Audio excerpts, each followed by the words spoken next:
Hello, I'm Knudsen, author of How the Winterlilies Grow. Today I'll be reading Chapter 2 from my book. Chapter 2 Marketplace Mishaps. Restlessness ate away at Aradella as she tossed and turned at every point where today might fail.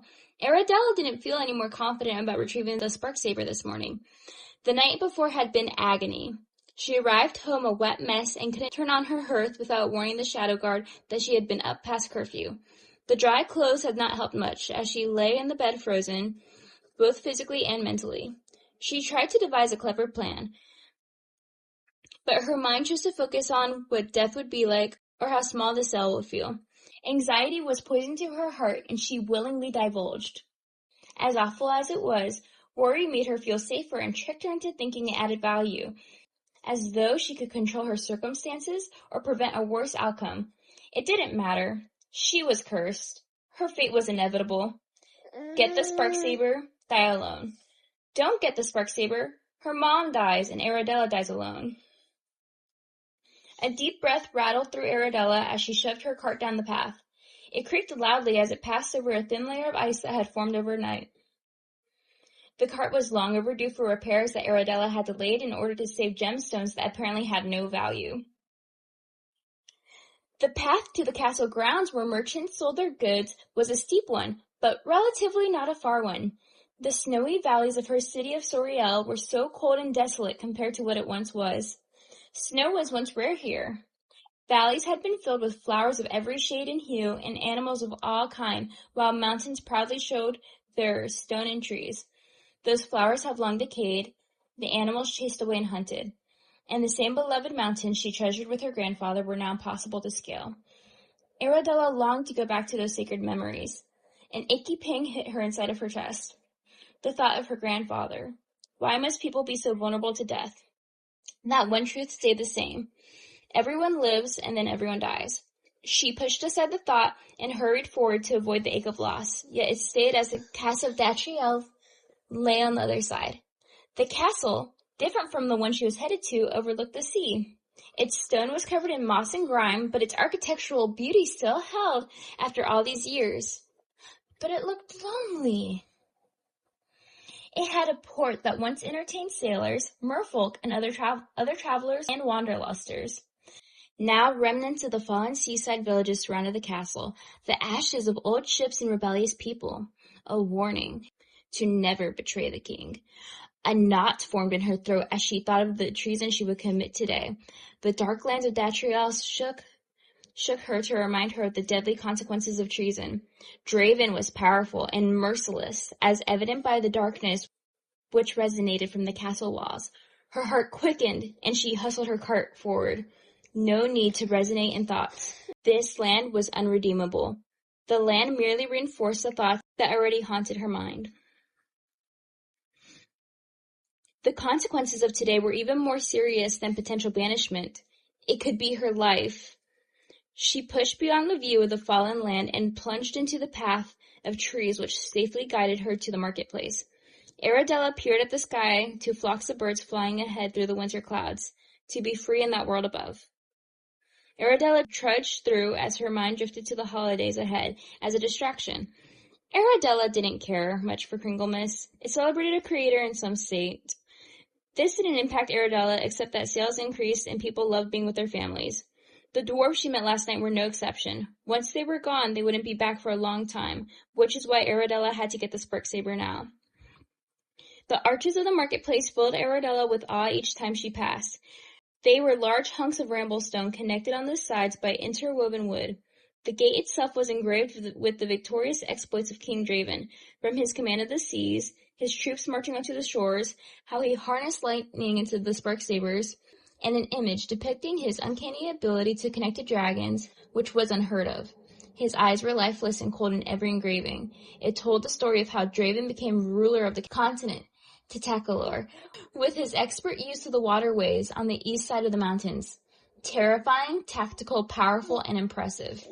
The shadow guard blocked the gates as she entered. "What business do you have to attend to?" A guard met her eyes as she looked down. "I'm here to sell my candles for the holidays." The baskets on her table shook as the guards thoroughly searched them. Aradella reminded herself that there was no reason to be nervous. She hadn't committed any crime, yet. The captain of the Shadow Guard walked to her. She never recognized any of the guards. There were always foreigners from afar who switched regularly, but she knew that he was the captain as indicated by his gold wristlet. The guard nodded to another, and the gate swung open, loose from its many years of wear. She slowly pushed her cart through to Edith, who was the first person she saw inside the gates. She was the marketplace coordinator and would determine a place for her to set up. Normally, Aradella would come early to secure a location closer to the gate, but today she was relieved to get any spot. The gate sealed behind them with a loud bang! As expected, the market was busy before Kringlemas, so Aradella made her way to the back of the market.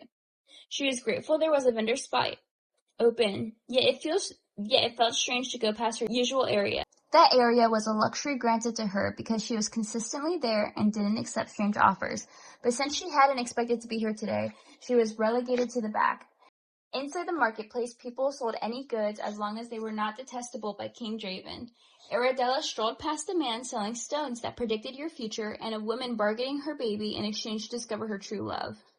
In the market, you could exchange any good as long as both parties agreed that it was fair value.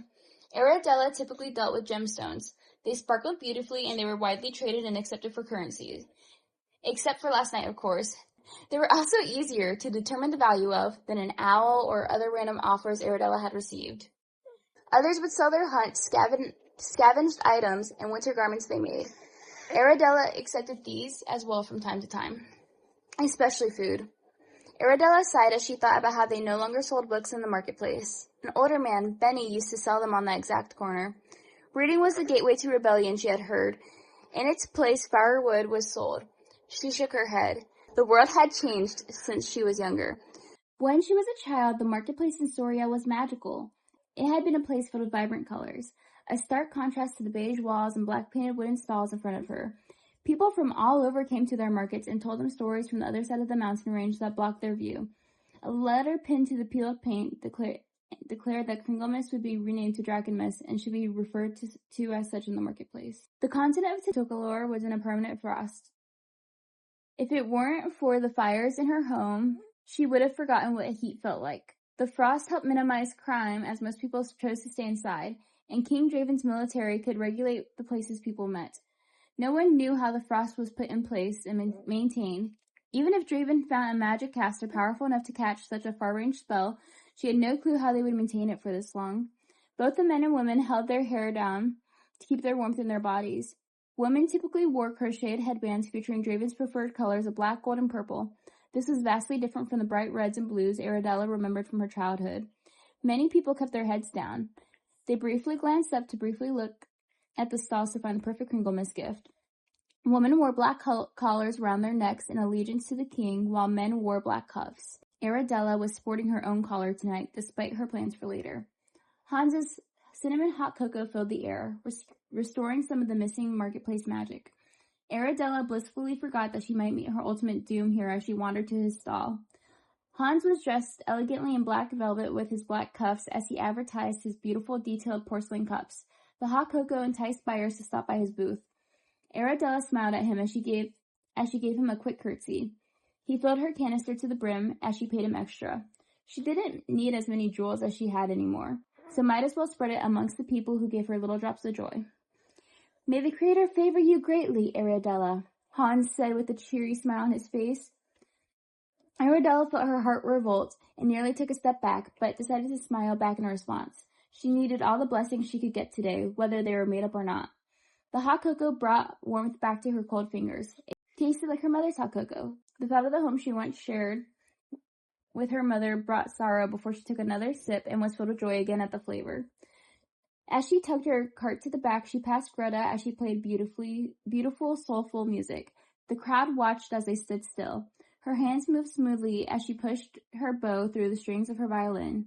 Her movements were a show in itself as she pulled back her arm with masterful precision and leaned into the next chord.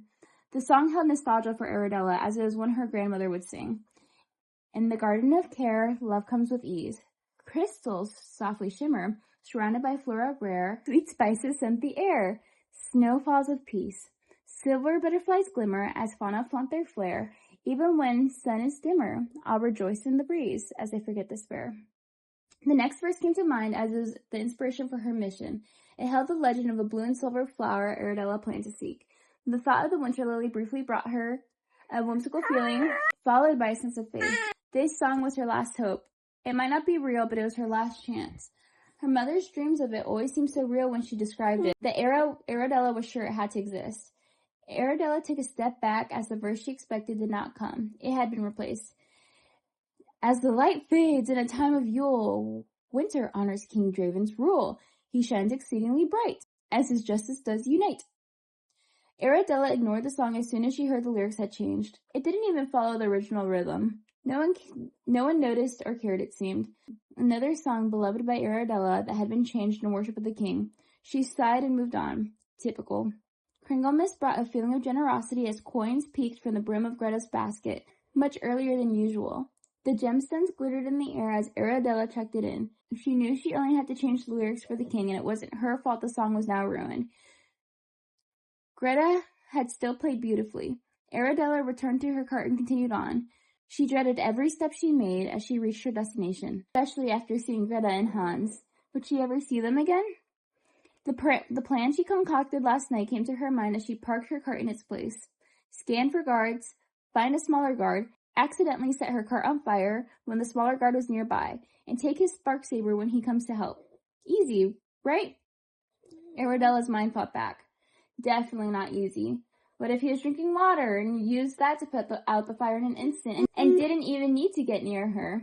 Maybe she could pass out from the fire. Then he would help her up and she could grab it quickly. That would be difficult since he would be looking right at her. It's kind of hard to steal a weapon when you're supposed to be unconscious and the person you are stealing from is looking right at you. After a whole night of laying in bed thinking, this was really the best plan she could come up with. Her mind raced as she mentally went over her plan, wishing she had a glimpse into the future so she could properly prepare. Her thoughts were rudely interrupted by a customer, and Aradella realized she lacked the time to scout the right guard. Her candles sold well as Kringlemas gifts as she displayed popular scents such as peppermint pixie, mistletoe magic, and ginger dragon. Normally she prided herself in that fact, but today it felt like a hindrance. Customers formed a line and encircled her, each demanding that they were more a priority than the previous person. The influx of customers distracted her mind. The candles slowly started to fade from her cart as customers came and left. Sweat trickled down Aradella's face as she helped with samples, counted a variety of coins and gemstones, and wrapped gifts. As fewer customers came, the stall across the pathway caught her eye. They sold an assortment of bakery items and amazing bread. An idea surfaced in Aradella's mind as she put a sign on her cart to let people know that she would be away for a second. Mother gently kissed her son on the head after she told him not to play in the pathway. This gentle gesture made Aradella long for the days when she had her mother by her side selling candles. "Hello, I would like to buy some sourdough bread and a baguette." Aradella pointed at the sourdough bread carved with snowflakes and powdered with flour. "Yes, of course," the blonde woman said, and with a thick, unrecognizable accent as she delicately folded it into a beautiful red fabric that had small white flowers scattered all over. She must not be from around here, Aradella thought. But she didn't mind. She hadn't seen new faces in the marketplace for years. Aradella paid her and decided to give her extra as her son played by her side. "Here's your change," the woman said as her ears poked out from her headband. "Keep it," Aradella smiled as she headed over to her booth that now had customers that awaited her return. "May the Creator bless you," the woman called after her. Again with the Creator. This is what I get for coming to the marketplace so close to Kringlemas, Aradella thought as a customer beckoned her over. A blur of black, gold, and purple strode by. The Shadow Guard. She finally had a good view as they switched their posts and moved from one shadowy corner to another. They wore violet leather armor with the king's symbol engraved in black and gold. They obscured their faces with thick black hoods and asymmetrical masks that displayed streaks of gold running through them. The king was a man of wealth, and he was not afraid to show it in tight times with his harsh reign. At each of their sides were long, sleek black onyx hilts. The sharp blades it held appeared gold at first glance, but were infused with the deep type of violet lightning. Only the king and his men could wield these spark sabers. The spark sabers looked potent and almost as dangerous as the muscled man who carried them, yet almost magical with the way that they glinted in the sunlight. Aradella watched as one of the guards approached the son who had chased the mouse around the pathway. The guard grabbed the boy by the collar of his shirt and threw him to the side and grunted, Watch where you are going." The son spit back at the guard, and the guard kicked him back down and continued walking. The mother had finished with her customer and noticed too late what the guard had done. She rushed over and comforted her son and as she placed him behind her booth. The fearless mother of the boy leaned close to the guard's face and slapped him across the cheek. "That is not how you treat a child," the mother said as she turned back to head towards her son. The guard, stunned by her actions, froze and stared at her until the boy's cheer brought him back to the moment. The guard stormed to the booth. The mom hurriedly tried to reach her son, but not fast enough as the guard grabbed the boy by his shirt and held his spark saber near the boy's throat. She gasped. "If your child can't behave, then he will be punished." The guard spat. In a swift movement, the boy was rendered unconscious on the floor, paralyzed by the blade, yet he still breathed. The mother ran to her son's unconscious body and wept over him briefly before she looked up with a face of rage. Aradella debated interfering before this got too far. Before she decided, the woman grabbed the spark saber and tossed it away from the guard while she connected her fist solidly into his gut and readied her other fist for the next punch. Aradella seized the moment and her instincts reacted immediately. She kicked the spark saber under her booth with a silent thud. She stumbled back, pretending as though she were afraid to be near the fight, so her getaway could appear natural. Aradella's pulse quickened. There's no way that just happened. Her mind filled with ecstasy as her body warned her to leave. Aradella bent over, grabbed the spark saber, and stuffed it into the baguette. Her heart pounded. Did anyone see her? Her joy shot through her as she packed up her shop to roll away. She tried not to appear too happy. Aradella looked at the woman who desperately needed help. Aradella debated helping before she left, but she already had the spark saber, so she was good to go. The woman reached out towards the crowd where Aradella stood and yelled, "Help me! This is unjust!" Everyone kept their eyes on the match ahead. No one moved to help. It was clear that this woman was from another land and did not understand what her defiance meant. Aradella justified leaving since the woman's child was in the wrong. Aradella did want to help her, though. There was so much pain in the fighting woman's eyes as the guard threw a punch at her. It was noble for her to defend her child, but the woman overreacted. Maybe the guard overreacted, as this was only a child who did not know any better. They didn't need to be so initially physical with him, but this was an unwinnable battle. Her initial internal conflict was ended by the following thought. If stealing a spark saber would get her banished, this would get her killed. More of Draven's shadow guards were arriving as they rushed over to the escalating fight, but not before the mother slammed her fist into the guard's jaw and swung her leg around to knock him over. He did not fall. As her momentum paused, the guard grabbed her wrist and spun her around to arrest her. As he did, she stomped on his foot, and another shadow guard used the brunt of his spark saber to knock her unconscious. She hung limply over the guard's shoulder as they took her to a place that was sure to be cruel and terrible, but it is not worth saving her and her son. As the mother and son were now being hauled away, Aradella positioned the candles and the bread on her cart and started to head towards the gate. Although it had been easy to get in, Aradella could tell that it would be difficult getting out, as the commotion had caused an influx of guards to be stationed at the gate. A sweat broke out on Aradella's forehead as her cart became next. Her booth had a basket of candle scents on top laying on their side, and she stashed the spark saber between them. She had done her best to hide it, but if they messed around with the bread or the cart too much, it'd be evident that it was the spark saber. "Come forward." The guard ushered her forward. He quickly whisked back the sheet that was covering her items. Normally, Aradella would have asked what the big deal was, but she was doing her best to lay low. The guard was peeking his face inside baskets, moving her candles around. He checked underneath the booth and went back to the top and started moving between the baskets. After separating the baskets, he pointed between them and said, "What are you doing with this?" Aradella's heart pounded. "I bought it from that woman selling bread to make dinner tonight." "What else would I be doing with it?" "Well, it's placed in an unusual spot. You wouldn't want any of the wax getting onto the bread through the gaps in the basket," the officer interrogated her. "Putting it in the middle keeps it from falling off or collecting dirt as I walk back home," Aradella shot back. He could not pick up that loaf of bread or it'd be the end for her. "Mm-hmm. And you didn't steal it, right? It seems pretty well hidden. Otherwise, I'd be stealing from the kingdom." The guard looked at her inquisitively as he narrowed his beady eyes on her. "Of course not. I bought it," Aradella asserted, refusing to meet his eyes until she finished speaking. The guard did not look convinced. "We have been told a lot of vendors decided to steal some items off the arrested woman's cart after she was detained. If you stole it, that would be a crime against the kingdom, and you could face severe punishment." The guard leaned into his face was squarely in line with hers, and he took out his spark saber from his belt. Well, the thieves just have a loaf. She wrapped it for those who bought it in this fabric, Aradella said, pointing to the red and floral fabric which she wrapped around her long baguette. Thank you for the intel. So you're admitting that you gave money to a rebel group, the guard stated flatly. Aradella held back a gulp before letting her impatience show. If they were a rebel group, then they should have never been allowed to sell in the marketplace. How am I supposed to know? I assumed that they would have gone through the same vetting process as I had. Aradella bit back her frustration. If she appeared too emotional, she may get arrested for arguing with an officer for noncompliance, or worse, look guilty and be inspected further. Aradella pulled herself and plainly said, I bought this bread before thinking that wicked woman would ever go against the king like that, much less the guard. The guard deserves so much more respect. The woman and her son deserved what they got, and she should be ashamed. All hail King Draven. Pleased by her answer, his narrowed eyes and sturdy shoulders relaxed. As he said, well, since you are passionate about serving the kingdom, you wouldn't happen to know who would take one of our spark sabers. It seems we have lost one. No clue, Aradella said as she held her breath. It was a miracle she hadn't fainted yet.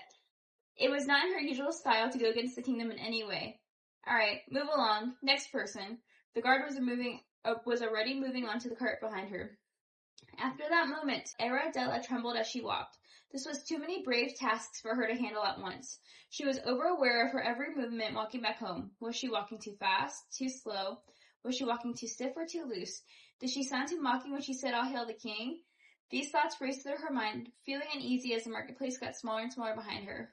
Paranoia filled her mind as she took every step with caution, looking over her shoulder to see if she had been followed. It wasn't until she got home that she finally let herself breathe. The cold filled her bones and her heart as she chucked wood into the fire. The fire danced hypnotically as she assessed all that she had done. Guilt ran into her heart for what would happen to the woman, but the potential consequences reminded her that she did what was right. As her body started to warm, curiosity lured her mind to the baguette, which sat on her counter. Her hand reached in as it was covered in crumbs as she pulled out the spark saber. It glowed as she swung it back and forth. The spark saber hummed with power and filled Aradella with a sense of power and control. She felt like she was free to laugh, skip, anything she wanted to do. The spark saber twirled in her hands, but it fell off balance as the weight was concentrated at the hilt.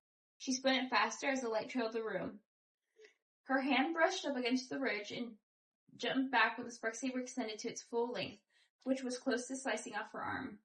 She had seen them in their short form and didn't realize they could expand so much. Aradella found the ridge again and shrunk it, and nervously stood away from it. She exhaled the breath she had been holding in, and her shoulders finally relaxed. A yawn escaped her lips, letting her know that she needed a nap. She tucked the spark saber away as she wandered off to bed and fell asleep. Aradella sat at the foot of her grandmother as the house shuddered from the snowy weather outdoors. It was too late to light the fire. Now let me tell you a tale of the Winterlilies, grandmother had said as she cautiously eyed the windows. Yay! I love this story. This story always makes me think of Mom. A young Aradella glanced into the neighboring room where her mother lay. Her grandmother shifted her attention from the window to Aradella. A loud bang resonated behind her. Grandfather, why are you boarding up the windows? Just to keep out the wind, Grandfather said with a tense smile on his face. Try to be quiet, sweetie. Our little one wants to hear a story. Grandmother smiled tightly at Grandfather, redirecting the attention back to the story. It will be a second, Grandfather said with a huff as he hammered. Aradella ignored the bangs as Grandmother started with the story. Now, once there was a garden that was magical. It was beautiful, peaceful, and wonderful in every way. Now in this garden was a beautiful flower. Oh, Winterlily, her grandfather interjected. Now, sweetie, are you telling the story or am I? You are, my love, but you're skipping ahead of the story. Oh, that's right. There was a king and a queen. The king's wife was sick with an incurable illness. He begged anyone for a way to heal her. A man on the street came by. She awoke to a clatter in the kitchen, snapping her from the cozy scene. Aradella quickly grabbed the spark saber from under her bed. A clang rang out. Her footsteps were light as she rounded the corner into the kitchen. The shadow guard popped into her head as her heart pounded. She spun around the wall with the spark saber over her head and paused. Stop!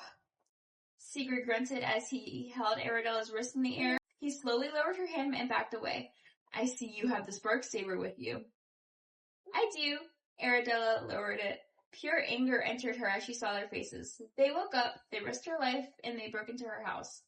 We brought the Scalesium. Sigurd gestured to the pouch on his belt. I see, Aradella said awkwardly. She was still in her marketplace clothes, but her hair was a mess, and she had never done a deal like this before. I need a moment to straighten up. One moment. Our apologies, Leek said sincerely. It wasn't until he spoke that Aradella noticed that he somehow got a pot stuck on his foot.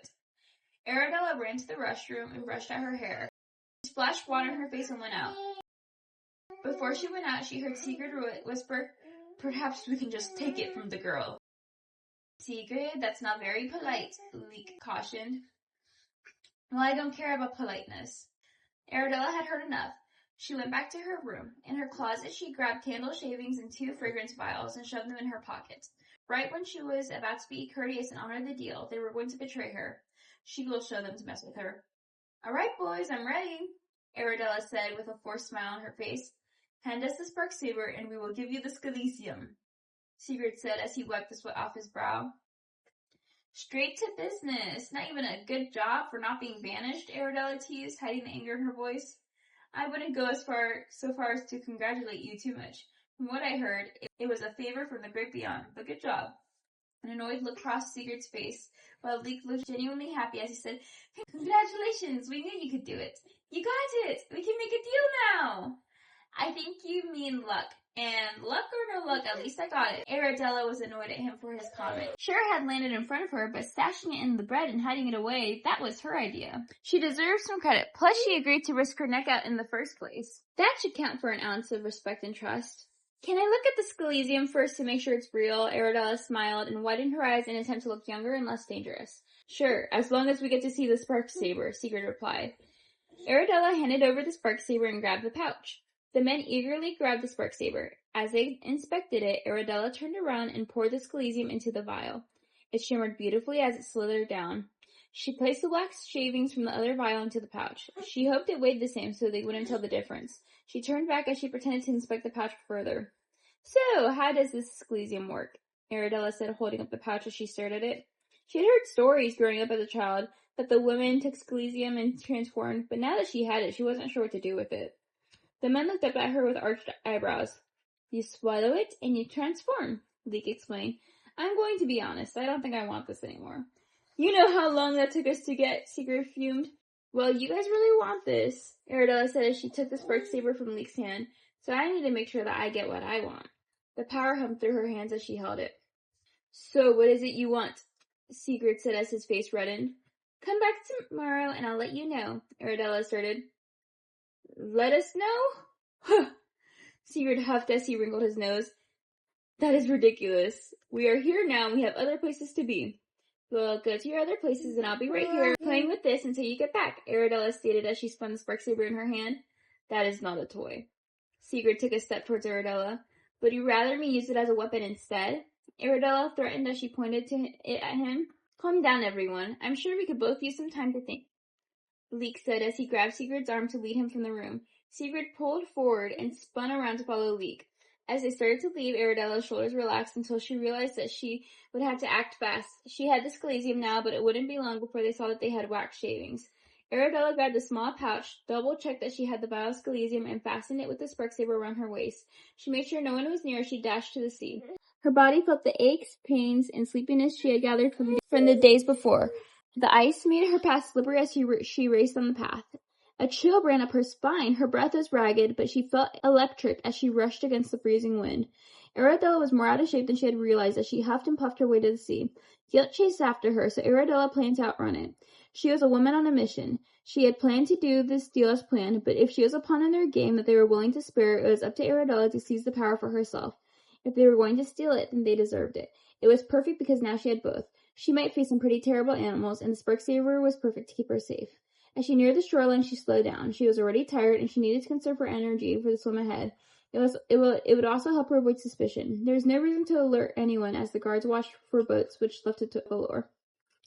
People wouldn't be strong enough to swim far enough in the strong currents that thrusted back towards the shoreline. If the waves didn't kill them, the cold would. She heard a shout in her direction. Aradella turned back and saw the 2 bumbling men as they ran at her. They must have realized the truth. A surge of panic flew in her body, and her heart screamed at her to run. Aradella darted towards the sea line. She hadn't taken the powder yet. How long would it take until it took effect? She should have asked them that at the house. too late now. As her foot touched the water, she felt a hand brush against her back. She snatched the vial from her waist. "We had a deal," Sigrid huffed. "Give us the spark saber and we will leave you alone." "No, you're gonna take it," Aradella yelled back. "We never said that," Sigrid grunted with a confused look on his face. "I heard you in the kitchen," Aradella said as she splashed water behind her at him. "No, we were talking about eating some bread," Sigrid said angrily. Aradella could choose to believe him and give it back, or she could keep the powder for herself, since she had it, and escape. Sigrid's speaking slowed him down a second, which was long enough for Aradella to take off the top. She swatted him away as she put the vial in her mouth. His metal armor started to weigh him down, and he realized he couldn't follow her. Sigrid angrily stopped away, but Leek, who had stayed back, had taken off his armor and was racing towards her. Aradella didn't have much more time. She popped open the vial and she choked it down. It was dry and nearly impossible to swallow. She coughed viciously as she hoped some of it went down. Leek slowed down and froze as she saw what she had done. Sigrid had been overtaken by a wave and was now weighed down by his armor as he struggled to breathe. Aradella swayed back and forth, unstable and unbalanced, as Leek frantically looked at both of them. Aradella felt a strange sensation overcome her as she briefly saw Leek turn towards Sigrid as her head hit the water and she fainted. The sunset in the distance faded as Aradella drifted to sea. Thank you so much for joining and listening along. You can pre-order my book on Barnes & Noble, and you can pre-order the ebook on Amazon. I hope you have a great day.